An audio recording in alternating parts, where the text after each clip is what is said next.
नाम है ज्ञान मार्ग, तीसरे का नाम है भक्ति मार्ग, और सभी मार्गों के अपने अपने प्रमुख ग्रंथ हैं। समझे गुरु जी?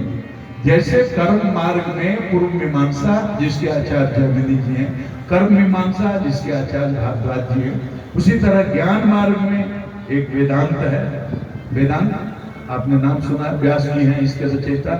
उसी तरह से ज्ञान मार्ग में एक है बहुत ही महत्वपूर्ण ग्रंथ, उसका नाम है सिद्धांत दर्शन, उसके भी व्यास जी ही रचयिता है। और भक्ति मार्ग में नारद भक्ति दर्शन, एकदम छोटी सी किताब है, हमारा 84 सूत्र है, इतनी प्यारी है कि एक बार लग गई ना तो कलेजे में जाकर के बैठ जाती है। जन्म पढ़ना 2, 4, 5, 10, 20 रुपए में मिल जाती है गीता प्रेस से। नारद भक्ति दर्शन, इसके बाद में एक सांडिल्य भक्ति दर्शन, ये भक्ति मार्ग के बहुत प्रमुख ग्रंथ है। लेकिन सांडिल्य भक्ति दर्शन इतना कठिन है कि हमें तो कुछ नहीं समझ में आता, लेकिन हमने सुना है कि बड़े बड़े विद्वानों का मस्तिष्क भी चकराने लगता है। और एक है आंगिरस मध्य मीमांसा दर्शन, लेकिन नारद भक्ति दर्शन सबसे सरल और सबसे अधिक प्रभावकारी भी। नारद जी ने नारद भक्ति दर्शन लिखने के पहले और भी ग्रंथ लिखे, जैसे उनकी नारद स्मृति है, इसमें कर्मकांड का निरूपण है। नारद पंचरात्र है, इसमें कर्म और उपासना का भी है। लेकिन नारद भक्ति दर्शन में केवल भक्ति तत्व का निरूपण है, और कर्मकांड इतना आसान नहीं है। ज्ञान मार्ग तो बहुत ही कठिन है। अब देखिए, हमारे शंकराचार्य महाभाग लिखते हैं विवेक चूड़ामणि में, विवेकिनो विरक्तस्य समाधि गुणशालिनः मुमुक्षोरेव हि ब्रह्म जिज्ञासा योग्यता मता। कहा ज्ञान मार्ग की साधना अगर करनी है तो 4 साधन है, 4 पहले हो जाए तो पहला क्लास में एडमिशन होगा। नर्सरी में कौन कौन है 4 भाई साधन, ये साधन जुटा लो तो समझो पहला क्लास में एडमिशन हुआ। पहला क्लास में नर्सरी में तो ये 4 साधन क्या है? तो पहला साधन है नित्यानित्य वस्तु विवेक, माने एकदम दिल में, मन में, मस्तिष्क में, आपकी आत्मा में बात बैठ जाए कि ये संसार अनित्य है, नित्य केवल ब्रह्म है, ईश्वर है, हमें इस अनित्य से कोई लेना देना नहीं। घर हो कि मकान हो कि दरवाजा हो कि दुकान हो कि नाम हो कि पद हो कि प्रतिष्ठा हो कि रुपया हो कि हीरा हो कि सोना हो कि मोती हो कि बेटा हो कि बेटी हो कि पत्नी हो कि भाई हो कि भाई हो, संसार से हमारा पूर्ण रूप से अटैचमेंट कट जाए और बुद्धि में स्थिरता से बात जम जाए कि केवल प्राप्त करने जो एक ही चीज है वो ब्रह्म है। ये पहला साधन, ध्यान से सुनना।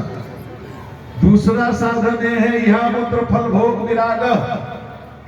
ये संसार से केवल पृथ्वी लोक नहीं, स्वर्ग लोक में जो सुख वैभव और ऐश्वर्य विद्यमान है वो भी आपको मलमूत्र की तरह लगने लगे, उससे भी आपका आसक्ति। अरे ब्रह्मलोक तक का ऐश्वर्य आपको फीका लगने लगे, हमको नहीं चाहिए, हमको स्वर्ग का राजा भी नहीं बनना, हमको भारत का चक्रवर्ती, पृथ्वी का चक्रवर्ती सम्राट नहीं, स्वर्ग का राजा भी बना, वो भी हमको फीका लगे, बेकार है। यहाँ तक कि ब्रह्मलोक का साम्राज्य भी मिल जाए, ब्रह्मा तो सृष्टि ही करते हैं, पूरे ब्रह्मांड के मालिक हैं, वो भी आपको फीका लगने लगे तो समझो कि आपको पक्का विराग हुआ। माने यहाँ मूत्र फल भोग विराग, तो ये दूसरा साधन है। तीसरा साधन है सम हो जाए, दम हो जाए, उपरति हो जाए, तितिक्षा हो जाए, श्रद्धा हो जाए, समाधान हो जाए, मुमुक्षा। देखो इसे साधन कर समाधि संपत्ति, इसमें सम माने पूरी तरह मन पर नियंत्रण हो जाए, जहां मन किया वहां लगाया, जहां मन किया वहां हटा दिया।